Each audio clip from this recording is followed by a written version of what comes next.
Hello everyone and welcome to Journey with the Kellers. My name is Amanda Keller and today we are back in the Keller kitchen. So today we are going to be making something from the Brothers Grimm cookbook. Today's recipe is going to be another deer meat recipe.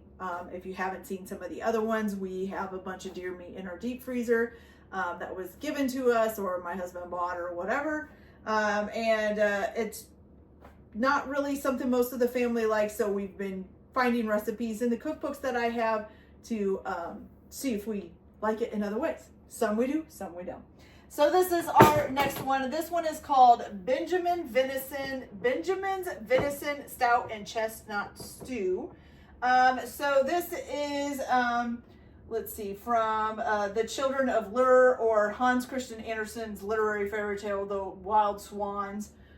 Stuff like that. So what we're going to do is, first of all, you are going to need 2.5 pounds of diced venison. It doesn't say like a specific part or anything. It just says some diced venison. So we have that here.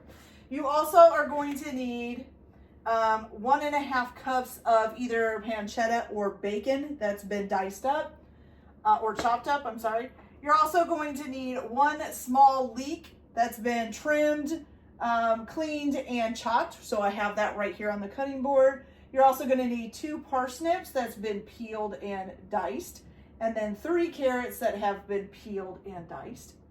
The other thing that you are going to need is 4 garlic cloves that have been crushed. So I put those in a cup, and 2 teaspoons of chopped rosemary. So I have that in here as well. Okay. The rest of it's pretty simple, and some of it doesn't need to be done until later, so I will explain that after we get going. So the first thing we're going to do is go ahead and take a large pot.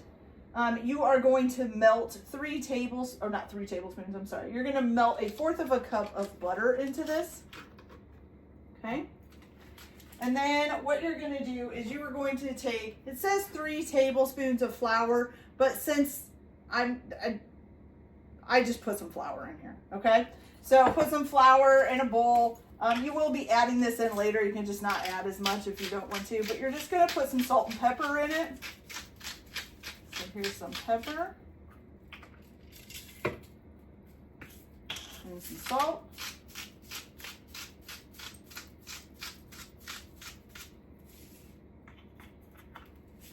Okay, and you're also going to need a slotted spoon for this part. So make sure you get that pepper and salt all mixed in there. And make sure your butter is melting fairly good, which mine is, so that's good. All right, so what you are going to do is you are going to go ahead and take your venison and you're going to put it in your flour. And you are going to need to do this in batches, okay? And we're just going to kind of get it covered in the flour.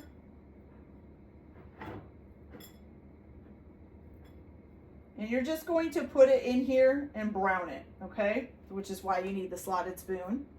So you're gonna put it in the pan here. Like I said, do it in batches. Brown it. Once it's browned, pull it out, put it on a plate or something to set it aside using a slotted spoon. And then I'm gonna get that done. And then once I get that done, I'll come back and show you guys what the next steps are, okay? So I'll be back as soon as this is all browned up and ready to go. Okay, you guys, so now that we've gotten the deer meat all nice and brown, we're going to go ahead, and we've got it all on a plate over here, we're going to go ahead and add in our 1.5 cups of chopped either bacon or pancetta, whichever one you're using. This is bacon, okay? And then you're also going to add to this your 1 small leek that's been trimmed, cleaned, and chopped, 3 carrots that have been peeled and diced, 2 parsnips that have been peeled and diced, okay? I'm just gonna add that all in there.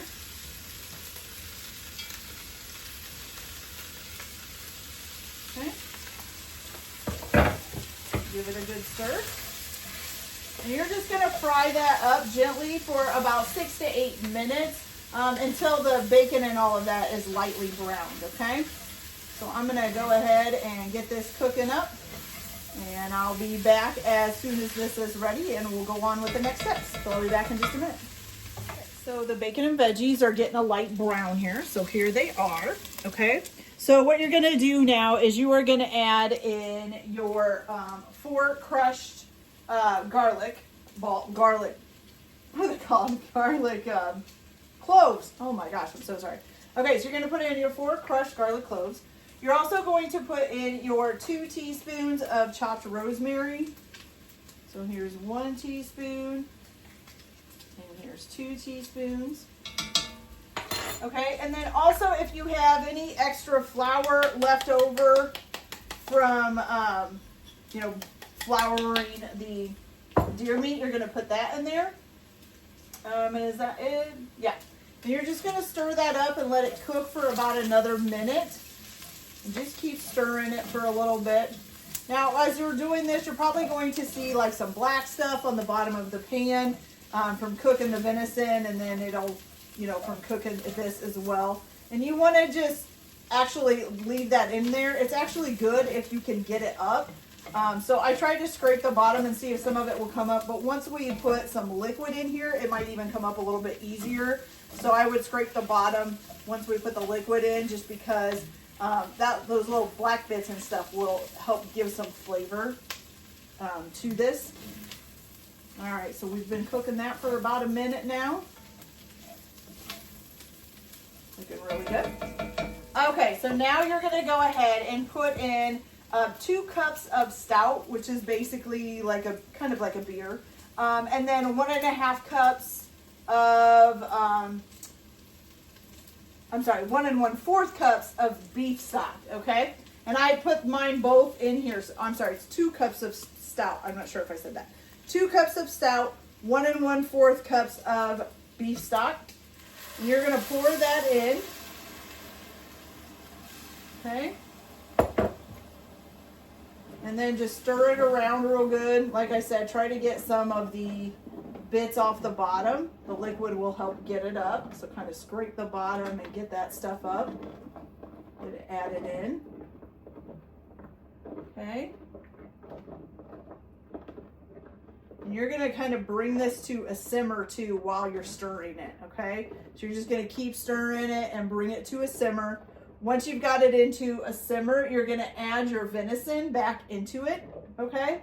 And then what you're going to do is just turn the heat down, cover it up, and then you're going to let it cook gently for about 1.5 hours, okay? So that's what I'm going to do here. I'm going to bring this up to a simmer while I'm stirring it, then add the venison back in, and let it cook for about 1.5 hours with a cover on it on a low. Put it on like a low heat so it's just simmering. Okay, also, while that is going on, once your 1.5 hours up is we're going to need to add in 1.5 cups of packed, roasted, and peeled chestnuts. So you're going to need that. And then we're also going to need 1 pound of new potatoes, scrubbed and cut into small chunks. So if you don't, I'm not really sure what a new potato is. They're basically a small potato. So I just bought like 1 pound of the, there's little potatoes. They're just like a mix of different colors. So I just bought those and I'll be chopping those up. So once I get this cooked for 1.5 hours, I'll come back and we'll put the potatoes in and I'll tell you guys where to go from there. So I'll be back in just a little while, you guys. So this has been cooking for 1.5 hours. It's actually looking pretty good. We're going to give it a good little stir here. A little bit of it sticking to the bottom. Ooh. Let's get that all up. Okay, there we go. Much better. Okay, I'll give you guys a look to see what this looks like. So here it is, once it's cooked for the 1.5 hours. It's looking pretty good, looking pretty good. Okay, so the next part is going to be, you're going to need to add in your 1.5 cups of packed, roasted, and peeled chestnuts. I actually am using water chestnuts. I can't even find chestnuts around here. So I'm using water chestnuts. So these are actually sliced as well. But, you know, if you can find regular chestnuts, then, or just roasted chestnuts, then do roasted chestnuts. So we're going to put that in there. Then we're also going to do our 1 pound of new potatoes that we've cut up into chunks, into small chunks. And we're gonna put that in there. And then we're gonna stir this all together. And we're gonna let it keep cooking for about 20 more minutes, okay? Just to get the potatoes and the chestnuts soft. And then once it's done, you're just gonna put some salt and pepper on it. And then we'll come back and taste this and see how it is. It's exciting. All right, you guys, so I'll be back in just a little bit as soon as this is cooked for another 20 minutes. I'll be back in a minute. Okay, you guys, so our stew is pretty much done from what I can tell. And it's actually looking pretty good. So I'll give you guys a look here. It's a very chunky stew. Now I may have put a little too much deer meat in there, I'm not sure. But it still looks really good. So let me grab a spoon here. And we are gonna give it a try. I just wanna try a piece of deer meat because that for me tells whether or not I'm gonna like it. Because like I said, I'm not a very big fan of deer meat. A lot of times it tastes too gamey and stuff to me. So I'm gonna try just the deer meat. I pretty much know what potatoes and stuff taste like. Hopefully this is seasoned well enough that the deer meat won't be real gamey.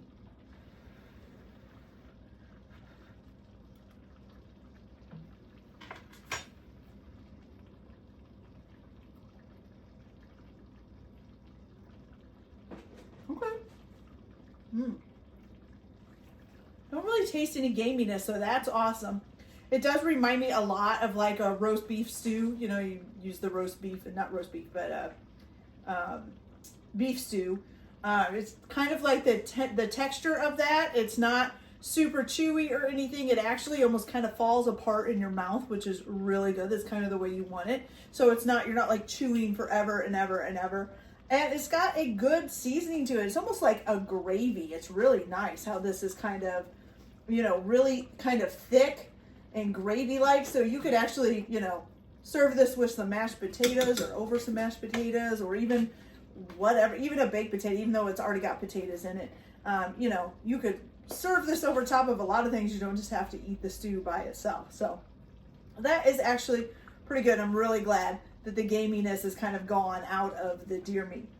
All right, you guys, so that's it for this video. I hope you liked it. Like and subscribe if you like, or don't if you don't. Everyone have a good day. Enjoy your cooking. Keep your kitchen messy, and we'll see you later. Bye.